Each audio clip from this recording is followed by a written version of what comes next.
Welcome back. In early July, this clinic opened. Some people have heard about it, some haven't. So we're giving it more exposure today. It's called the Rapid Access Addiction Clinic, and it is opened. It is open to help combat the opioid crisis and other addiction crises in our community. Here to talk to us about it, we have Dr. Rob Baker, who is affiliated with the center, and Ray Sampson, who is a mental health and substance use worker with Interior Health. Yes. How are you? Well, thanks. Good. It's great to have you guys here. I'm thrilled to have you on the show. Well, you're very welcome, but I think this is a great service for people to learn a little bit more about this clinic and what it offers. So who wants to sum it up for me?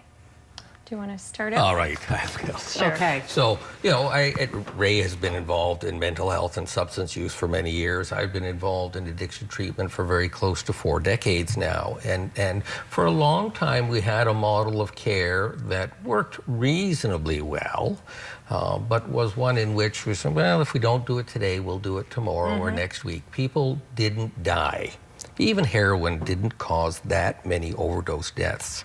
Fentanyl has forced us to look at how we deliver addiction treatment, addiction services completely differently.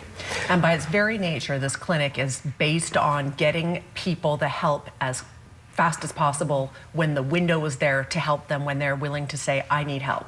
Exactly. There's that window of opportunity that can happen, for example, after you survive an overdose, or perhaps a family breakup, or losing a job. There's something that's happened in your life that causes you to say, geez, I should do something.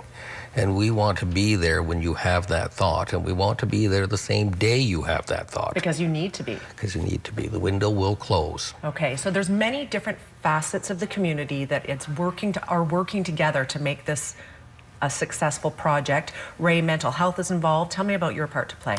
So we really provide the wraparound team for the physician services. So we have workers 7 days a week now located in Royal Inland Emergency. If someone presents with an overdose, the job of that person is to make the connection, help with an assessment, and then do assertive follow-up with them after they leave the hospital. So that's one example.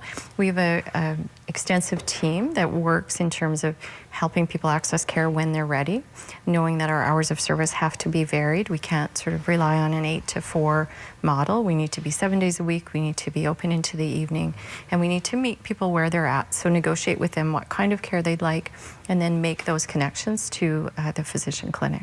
Are we seeing a positive change in the community in terms of helping people? How's it been going so far? July, August, September. So you've opened in 4 months. No, 4 months. And of course, this is not the only effort that's been made to address this crisis. So we're seeing some very positive changes. Last year, we had 42 overdose deaths in Kamloops. This year we're sitting at about 27, 28, and probably if things continue, we'll see another 2 or 3, unfortunately, before the year is over.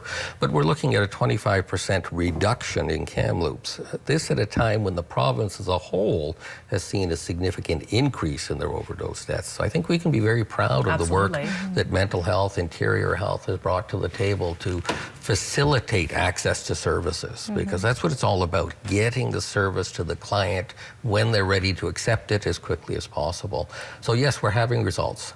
And I think, sorry, just to add on to that is how responsive our physician community has been. So both specialists and GPs with a specialist in addiction. So that ability to access opiate agonist therapy within 24 hours is exceptional within the province. We're very, very fortunate Perhaps to have within the country. Yes, and we're very fortunate to have this model here in our community. If somebody is using some sort of drug that they know could get them in trouble, how would they access the service? They walk in and say, I need help? Do they have to be referred? How does it work? Well, they can walk in and say they need help, and they can do that just about anywhere. The hospital, for example. So there is a physician in the group. We're more of a virtual group than living in the same building group. Okay. We have 7 psychiatrists, we have 6 addiction doctors, we have pharmacists, we have anesthetists, we have infectious disease specialists, internal medicine specialists, who as a group have all gotten together and say, yes, we want to address this problem. Yes, we want to have the facility to respond quickly. And so there's no physical location, although the clinic on 3rd in Victoria is our primary site, particularly for opiate agonist or methadone Suboxone therapy. Okay. You can access us through the emergency room. You can access us through the Royal Inland Hospital, simply calling switchboard and asking to speak to the addiction specialist on call. Okay. 8 a.m. to 4 p.m., 5 days a week, Monday to Friday. For healthcare professionals, frontline nurses, street nurses, doctors in other communities, we're available 7 days a week, 8 a.m. to 11 p.m. to provide advice. Okay. And basically, the easiest thing to do is contact Royal Inland Hospital. And say, they "I know need help. I need This is help. what I need." They know who's on call. They'll contact the addiction. They'll connect you Sure. with the addiction doc on call. I think it's amazing that we have this in our community, and It I'd like is. to see all communities get on board the way we are, working together, all the different facets of healthcare, to ensure that we're doing the best we can for people in their vulnerable moments. Absolutely. Exactly. I think this is something that, as a community, we can be very proud of the relationship we have with mental health and interior health, and those practicing in the community. We have a service that is literally more accessible than anywhere else in the country. I really appreciate you both coming on to talk about it, getting the message out there. We are out of time. You will notice on the screen there's the physical address, but that is not sort of a walk-in and help me sort of thing to do. They can do that. They can do that. Okay, so you can use this address, but you can also phone the hospital and make it known you're looking to speak to somebody associated with this rapid access addiction clinic, or speak to a mental health worker. Right. Thank you to the both of you for being here. Thank you for helping us get the word out. Absolutely. We'll be right back after a quick break. Stay with us. Great.